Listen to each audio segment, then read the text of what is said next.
Stopped it. Okay, now it's going. My bad. Okay. Anyway, so, yeah. So the idea here is when you have a positive, when it's equal to something positive, you're going to say it has two real solutions. So if you have something like this, if you have x squared equals 4, there's two real solutions because there's two numbers that you can potentially square to get 4. What are those two numbers? What can you square to get 4? 2 and negative 2, right? X could be 2, but x could also be negative 2 because 2 squared is 4, but negative 2 squared is also 4. So you could have 2. If it's equal to 0, there's only one solution and it's 0, right? So like if you have x squared equals 0, the only other thing you can square to get 0 is 0. If it's a negative, there's no real solutions. It is not possible to square a number and get a negative, right? When you square a negative, you're going negative times a negative. You can't get a positive out of that. It doesn't work that way. So that is the idea here. So you just got to remember, we're square rooting. That's all we're really doing. Easy peasy. So directly to solve this, notice there's no b value. If there's a regular b value, then you got a problem. You got to use other methods, okay? So like number 1 there's only one variable. It's the x squared. If you had an x in there, you can't use this method. So we're just going to solve it directly. Let's get rid of our constant, guys. How do we do that? Add something. What did you say? Add 27. Yeah, let's add 27 to both sides. We're just solving it super directly. Then what do we do to get the x squared by itself? Not yet? Divide by 3. We got to divide by 3. Now we have isolated the square root. We're going to use that. Isolate the radical. Oh, not that radical. Sorry, the squared. Isolate the x squared. So now what do we do to get the x squared to go away? Square root it. And it's a positive, so there's going to be two solutions, right? A positive or negative 9. And the way we write it, because we're lazy and we don't want to write more numbers than we have to, is you're going to write plus or minus 9. That just means a positive or... Oh, my bad. Thank you. Good catch. That's what I meant to write. Geez, Todd. No, I'm just kidding. That's 3. Yes, sir. So you can either just write plus, minus, or just they're both the numbers? Yep. Yeah. You don't need to write both. I'm just kind of showing you. That's what it means, plus, minus. I like to write the plus, minus, just because lazy, you know. All right, let's do the next one. How would I start isolating that squared? And you don't have to worry about making it equal to 0 there. It might end up equal to 0. What would you do? Add 10. It's going to equal 0 because you're going to add 10. Very good. Yep, x squared equals 0. And then what's the square root of 0, guys? 0. Very good. All right, number 3. What would I do first with number 3? Subtract 11. See, I told you this is a great lesson. Nice and quick, right? Nice and direct. 5. Now what do I do? -5. Uh-oh, what am I going to get? -1. So it is no real solution. There is not a real number where it's going to cross that x-axis.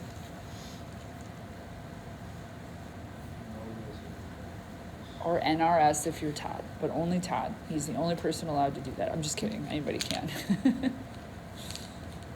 Blame Miss Elars, my 8th grade math. Just kidding. She made us abbreviate everything. Or she just abbreviated everything in general. There you go. And it saves No some judgment. space and time. You're allowed. It's okay. Like Todd, didn't this easier just to like abbreviate just random words too? Okay. Should abbreviate anything. Okay, let's do this. Let's do this. So, again, we just got to make sure the squareds are isolated. Is the squared isolated here? It is. It's what's weird because you have a quantity being squared. As long as there's nothing around the quantity like this, like if you had that, then you would have to add 5 first. But we don't have that. We have this, and r squared is isolated. So in this case, we're going to take that square root first. But what's weird here, this is going to give us 2 equations, right? Because I can say x minus 1 is 5, and what else is it?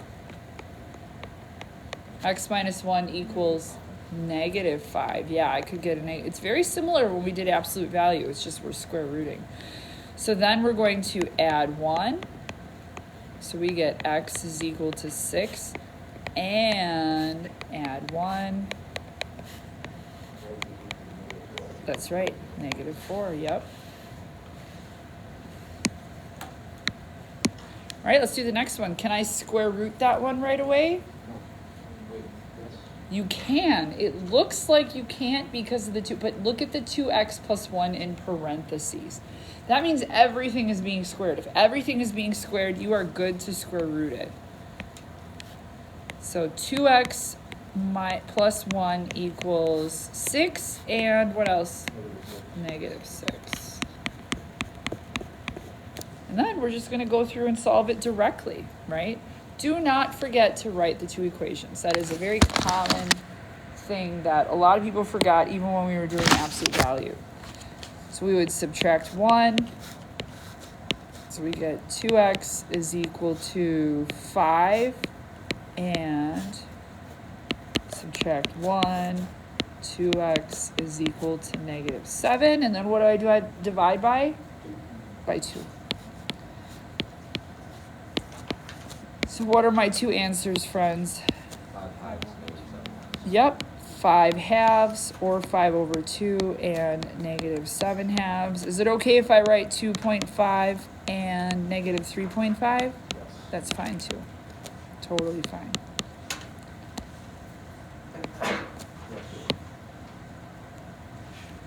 Both are good. Easy, right? Super direct. This is very simple. That's why we can combine it with other lessons. And I a whole row full of stuff. yeah. Yeah. A whole roll full of work that we're Like the fact that there's not like, it's actually more numbers than symbols. yes, you're right. Okay, let's look at this. A touch tank has a height of 3 feet. Its length is 3 times its width. Yay, we love problems like this, right? Right? No. Okay. The volume of the tank. So how do we find volume? What's the formula for volume? You guys remember? Mac? Times length times width. Yep. Height times length times width. So we have a height. Height is good. Height is 3 feet. Length is 3 times the width. So what would I represent length as? 3W, sure, yeah. Length is 3W, and then what would width be? W. Yep, you're right. So 3W and W. We say it again. Yeah, we have the area. So what would that be? 270. We have the volume, not the area, volume. But you're right. 270. If we were going to combine what we can here, we would get 9W squared, right? Then we have to, what would I do? Divide by 9. Yep. What do you get? Oh my gosh, I can't write today. 30. Okay, then what do we do? Square root it. Do you think we need to worry about a negative here? No, because they're asking for a length. They don't really care if it's negative. So it's okay if we have a decimal. You could see if it simplifies. I don't think that one simplifies. No, it doesn't. No, that one simplifies. So we're cool with a decimal here because it's a measurement. We would just round to the nearest. They never tell you anymore, tenth or I don't hundredth. think it even does it. It's just, I did square root of 30 and it just did square root of 30. If it gives you square root of 30 back, remember your calculators really like to simplify stuff. Hit the arrows above enter, and that'll give you the decimal. 5.5. 5.5, is that what you think, Luke? And that's, bless you, by the way, and that's rounding it? Yeah. Okay. It's like 4.77. Yeah. 4.77. So 5.77? 5.477. Got it. So 4 point, wait, 5, oh my gosh, 5 point what? 5.47. So 5.5, okay. Wow, sorry guys, whoever's watching this video. So 5.5 feet. Oh, and they want the length and the width. So that's the width. What's the length then? It's 3 times that, right? Tell me that's 15.5, right? I can never do multiplying with it. What's 3 times 5.5? What is it? 60.5. 16.5. See, that doesn't make sense to me. It should be 15.5. Whatever. I'm just kidding. Just kidding. Okay. There we go. Easy, right? Yes, sir. To get the decimal, you mean? So you're going to hit the arrows right above the enter when you have the radical in there, and that should change it to a decimal. Got it? Okay. Oh, there's good ones here. So I'm going to make sure I put this up here. Like, you don't like the box method? Okay. The wiki book? Is that one? I like it. Did get robbed. It kind of got me confused. When the flying game freaking. 4 minutes in class. I'm probably gonna do it tomorrow or next. Well, I'm gonna look at it. Who's that guy that you're reading? Gonzo. Yeah. What kind of name is that? So essentially in the book, I am I would call it Dick 17. Who's dictating? His actual name or his nickname? That's his actual name. Who's What like name is their child of Guzzo? Guzzo or Kuzo? Kuzo. Still. Who's like very much traumatized. So that's why he drinks.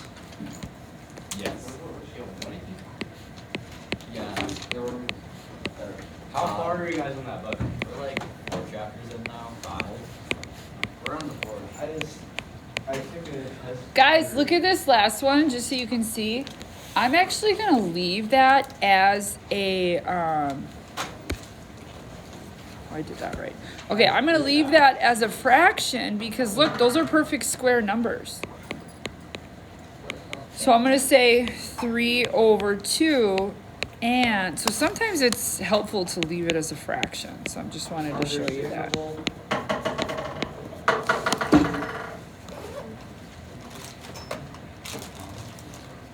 But then I'll...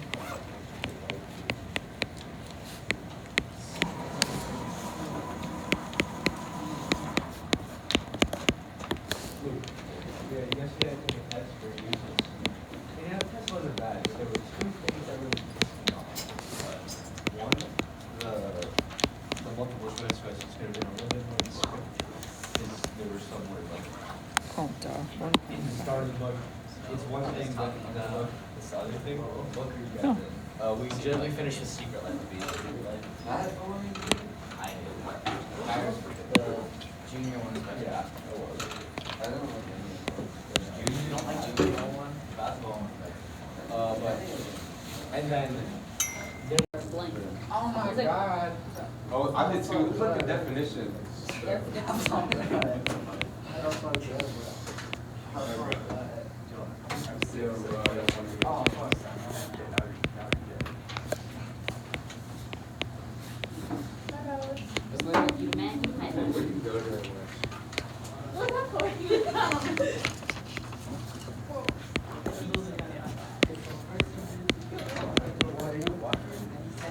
I can walk at this straight. You get scared?